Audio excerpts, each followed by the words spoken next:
इस वीडियो में आज जानेंगे यूनिट वेक्टर के बारे में।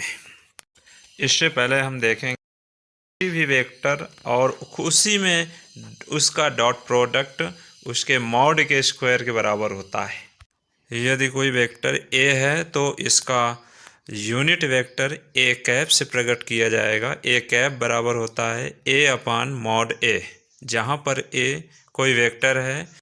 यदि ए को X I plus Y J plus Z K से प्रकट किया जाए तो इसका यूनिट वेक्टर होगा X I plus Y J plus Z K अपान में root X square plus Y square plus Z square. Unit vector की खासियत होती है कि इसका परिमाण 1 होता है और इसका यूनिट वेक्टर का आपस में ही डॉट प्रोडक्ट भी 1 होता है, क्योंकि किसी भी वेक्टर का उसी में डॉट प्रोडक्ट उसके मॉड के स्क्वायर के बराबर होता है। यूनिट वेक्टर ठीक उसी प्रकार का होता है।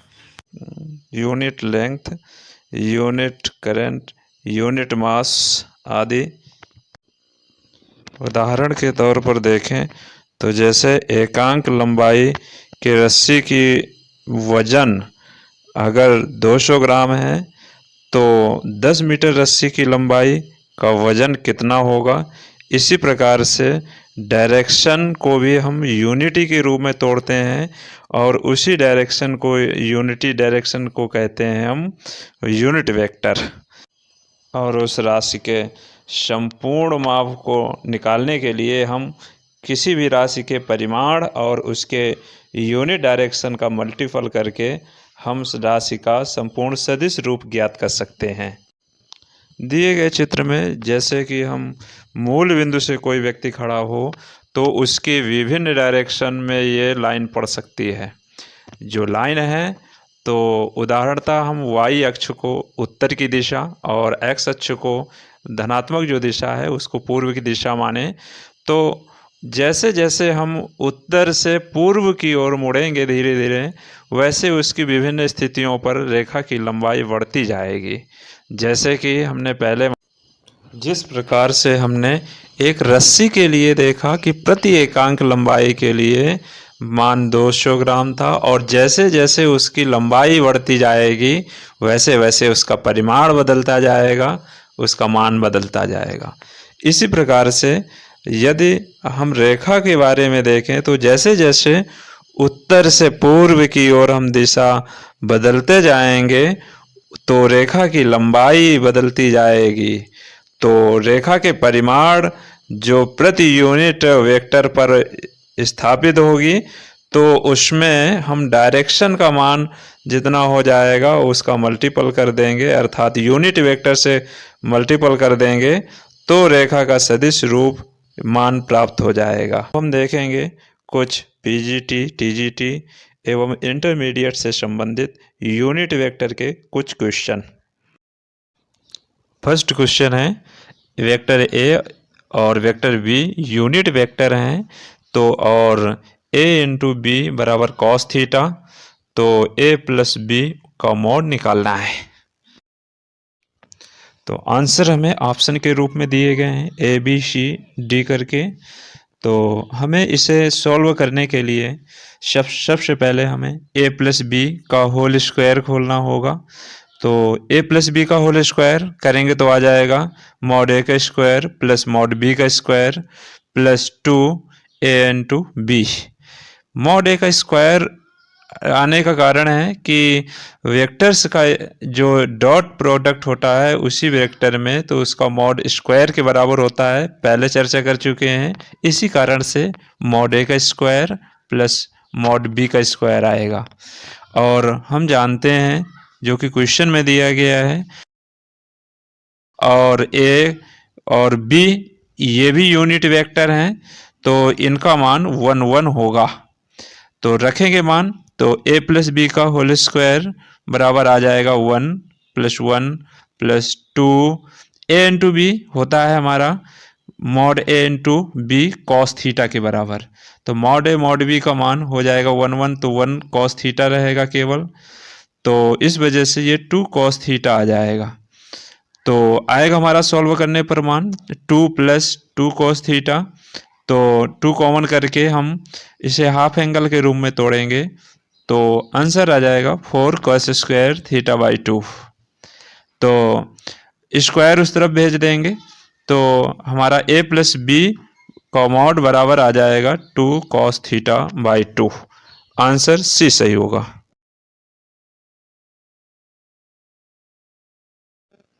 नेक्स्ट क्वेश्चन, ए और बी एक यूनिट वेक्टर हैं तो ग्रेटेस्ट वैल्यू फाइंड करनी है ए प्लस बी मॉड और plus mod A minus B का।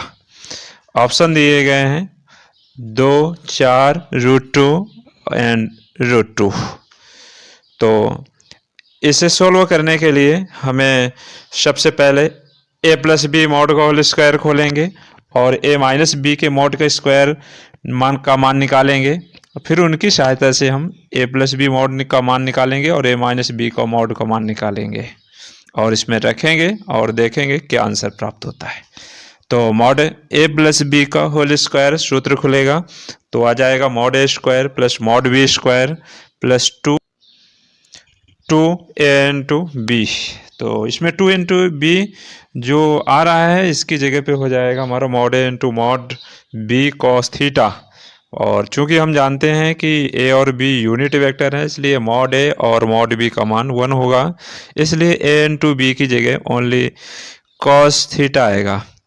तो रखेंगे मान तो आ जाएगा बराबर में 1 मॉड ए का स्क्वायर प्लस मॉड बी का स्क्वायर 1 1 मिलकर के 2 हो जाएगा। तो 2 प्लस 2 कॉस थीटा, 2 कॉमन करेंगे तो 1 प्लस कॉस थीटा बचेगा अंदर और उसका आंसर हो जाएगा हाफ एंगल में 2 कॉस थीटा बाई 2। इस वजह से 4 कॉस स्क्वायर थीटा बाई 2 आ गया। तो ए प्लस बी का मॉड का मान स्क्वायर में आ गया 4 कॉस स्क्वायर थीटा बाई 2। इस वजह से ए प्लस बी के मॉड का मान आ जाएगा 2 कॉस थीटा बाई 2। इसी प्रकार से मॉड ए माइनस बी के होल स्क्वायर में -2ab आएगा। तो -2ab में जब हम 2 कॉमन करेंगे तो 2 कॉमन होने के बाद में 1 माइनस कॉस थीटा बचेगा कोष्ट के अंदर, तो उसका सूत्र हाफ एंगल में होता है साइन स्क्वायर थीटा बाई 2। इस वजह से जो पहले में आ रहा है 4 कॉस स्क्वायर थीटा बाई 2 तो सेकंड में आ जाएगा 4 साइन स्क्वायर थीटा बाई 2। तो इसमें आ जाएगा ए माइनस बी के मॉड का मान आ जाएगा 2 साइन थीटा बाई 2 और ए प्लस बी मॉड का मान आया था 2 कॉस थीटा बाई 2। तो रख देंगे मान इनके। तो आंसर सवाल था हमारा ए प्लस बी का मॉड प्लस ए माइनस बी का मॉड। तो इसमें मान रखेंगे तो हो जाएगा 2 cos theta by 2 plus sine theta by 2, common हो जाएगा 2, अंदर आ जाएगा ब्रैकेट के अंदर cos theta by 2 plus sine theta by 2 और बाहर कॉमन चला जाएगा 2। अब हम जानते हैं कि cos theta plus sine theta इसका जो मैक्सिमम मान होता है यानी ग्रेटेस्ट वैल्यू होती है वो √2 होती है। तो इस वजह से जो ब्रैकेट के अंदर है उसकी ग्रेटेस्ट वैल्यू √2 होगी और बाहर 2 गुणे में है, इस वजह से इसका टोटल ग्रेटेस्ट वैल्यू हो जाएगा 2√2। यानी जो दिए गए फंक्शन का मान equal or is less than 2√। Next question, vector A और बी इंक्लाइंड ये आपस में झुके हुए हैं 2 थीटा और इस प्रकार हैं कि a माइनस बी का मॉड 1 से लेस है। तो और इसमें मान ज्ञात करना है थीटा का और जबकि थीटा 0 से पाई के बीच बिलोंग करता है। पिछले क्वेश्चनों की तरह इसे भी सॉल्व करेंगे। मॉड a माइनस बी का होल स्क्वायर ज्ञात करेंगे तो मॉड ए माइनस बी का होल स्क्वायर हो जाएगा mod A square plus B square minus 2 A into B और रखेंगे पिछले सवाल की तरह ही सॉल्व करेंगे तो मॉड ए और मॉड बी का मान 1 होगा क्योंकि ये यूनिट वेक्टर हैं। तो इन दोनों का मान मिलकर के वो 2 हो जाएगा और -2 ए इंटू बी की जगह पे हो जाएगा mod A into mod B और मॉड ए मॉड बी 1 होगा क्योंकि यूनिट वेक्टर है। सिर्फ कॉस इंटू में कॉस थीटा की जगह पे 2 थीटा रहेगा क्योंकि दोनों के बीच का एंगल 2 थीटा था। अब तो आएगा हमारा ए माइनस बी का मॉड का स्क्वायर 2 माइनस 2 कॉस 2 थीटा, और 2 कॉमन करके सॉल्व करेंगे तो कोष्ट के अंदर होगा 1 माइनस कॉस 2 थीटा, और 1 माइनस 2 कॉस थीटा को हम हाफ एंगल में तोड़ेंगे तो 2 साइन स्क्वायर थीटा होगा, और बाहर 2 गुणे में होने के कारण 4 साइन स्क्वायर थीटा हो जाएगा। तो a minus B whole square बराबर होगा 4 साइन स्क्वायर थीटा, स्क्वायर को ले जाएंगे तो रूट हो जाएगा दूसरी तरफ, तो mod a minus B equal to sine theta. अब साइन थीटा को वहाँ पर रखेंगे जैसे कि पहले दिया गया है, mod a minus B is less than 1, तो a माइनस बी के मॉड a माइनस बी की जगह पे रखेंगे 2 साइन थीटा, तो हो जाएगा 2 sine theta a minus B is less than 1, तो इससे निकल के आएगा sine theta mod sine theta is less than 1/2, और 1/2 देखते हैं साइन थीटा के लिए, तो थीटा का मान 0 से π/6 तक ऐसा मान पड़ता है जो कि साइन के लिए हाफ से कम होता है, और फिर π/6 से पाई तक ऐसा मान पड़ता है जो कि हाफ से कम होता है। सो यही आंसर हो जाएगा 0 से π/6 एंड π/6 से पाई। थीटा का मान ग्राफ के आधार पर भी देखा जा सकता है। Next question, A and B 2 unit vector, A और बी 2 यूनिट वेक्टर हैं, अर्थात इनके मॉड्स 1 1 होंगे, और इनके बीच का कोण अल्फा है, तो और ए प्लस बी वेक्टर भी एक यूनिट वेक्टर है, तो अल्फा का मान ज्ञात करना है। तो हम पुनः वही नियम लगाएंगे जो पिछले क्वेश्चन में देखा, vector A plus vector B का होल स्क्वायर निकालेंगे, और ए प्लस बी का मान 1 पहले से ले रखा हुआ है, दिया गया है सवाल में, तो पहली तरफ हो जाएगा मॉड ए का स्क्वायर मॉड बी का square plus 2 A into B बराबर 1, और मॉड ए मॉड बी का मान भी 1 1 है, सो 1 1 मिलकर के 2 हो जाएगा, और यहाँ पर a इंटू बी की जगह पे होगा 2 a into mod A mod B into cos alpha बराबर 1। तो पहले तरफ 2 प्लस 2 कॉस अल्फा बराबर में 1, तो बन जाएगा पहले तरफ 1 दूसरी तरफ जाएगा तो -1 रह जाएगा, और 2 जाएगा अपान में, तो कॉस अल्फा बराबर -1/2, और कॉस में माइनस, जिस प्रकार से पिछले क्वेश्चन में मॉड ए और मॉड बी का मान 1 अर्थात यूनिट वेक्टर कहा गया था, और ए प्लस बी वेक्टर को भी यूनिट वेक्टर कहा गया था, किंतु यहाँ पर ए माइनस बी को यूनिट वेक्टर का दर्जा दिया गया है, क्योंकि ए माइनस बी का मॉड 1 के बराबर दिखाया गया है। सो इसमें इस वाले क्वेश्चन में हल करने के लिए सबसे पहले हम ए माइनस बी का होल स्क्वायर खोलेंगे, तो हो जाएगा mod A square plus mod B square -2 A into B बराबर 1, सेम ऊपर वाले क्वेश्चनों की तरह होगा, तो मॉड ए स्क्वायर का मान 1 मॉड बी स्क्वायर का मान 1 हो जाएगा, 1 1 2 हो जाएगा, -2 कॉस थीटा, तो सॉल्व करेंगे तो कॉस थीटा बराबर आ जाएगा 1/2, और 1/2 60 अंश का होता है कॉस में, आंसर हो जाएगा थीटा का मान π/3।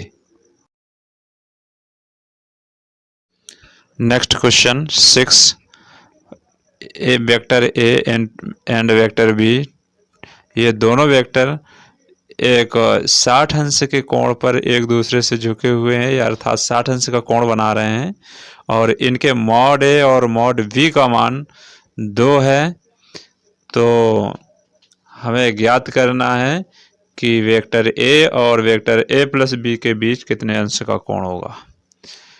तो इस क्वेश्चन को सॉल्व करने के लिए हमें सबसे पहले नंबर ए डॉट बी का मान निकालना होगा। ए डॉट बी का बराबर होता है mod A mod B into cos theta, theta का मान 60 अंश है, तो रखेंगे इसमें मान, तो आ जाएगा आंसर हमारा 2, तो ए डॉट बी का मान 2 आएगा।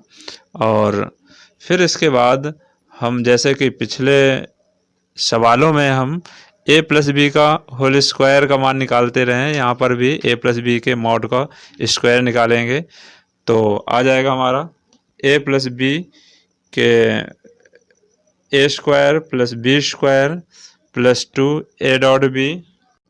मॉड ए और मॉड बी के मान रख देंगे तो आ जाएगा हमारा मॉड ए का मान 2 था और मॉड बी का मान भी 2 था, तो 2 का स्क्वायर 4 हो जाएगा, बी की जगह पे भी 4 हो जाएगा। और 2 ए इंटू बी का मान 2 था तो यहाँ पर भी 4 आ जाएगा, तो 4 प्लस 4 प्लस 4 ये हो जाएगा 12 और स्क्वायर रूट लग जाएगा इसमें तो हो जाएगा 2√3, यानी मॉड ए प्लस बी बराबर 2√3। अब हम ए और ए प्लस बी वेक्टर के बीच का कोण ज्ञात करेंगे तो cos थीटा बराबर हो जाएगा vector A into vector A plus B और अपान में मॉड ए और mod A vector plus B vector, ऊपर डॉट प्रोडक्ट है गुणा हो जाएगा अंदर तो A into A plus A into B, तो ऊपर हो जाएगा ए इंटू ए जो है तो वो मॉड ए का स्क्वायर बन जाएगा और a इंटू बी का मान हम निकाल चुके हैं 2, तो रख देंगे मान, मॉड ए का स्क्वायर 4 हो जाएगा और a इंटू बी का मान 2 है तो ऊपर 4 प्लस 2 6 हो गया और नीचे मॉड ए और मॉड ए प्लस बी के मान भी हम ज्ञात कर चुके हैं। मॉड ए का मान 2 था और मॉड ए प्लस बी का मान 2√3 था, रख देंगे और सॉल्व करेंगे तो आंसर आ जाएगा कट पिट करके √3/2। तो cos थीटा में √3/2 मान होता है cos 30 अंश का, तो थीटा बराबर हो जाएगा 30 अंश।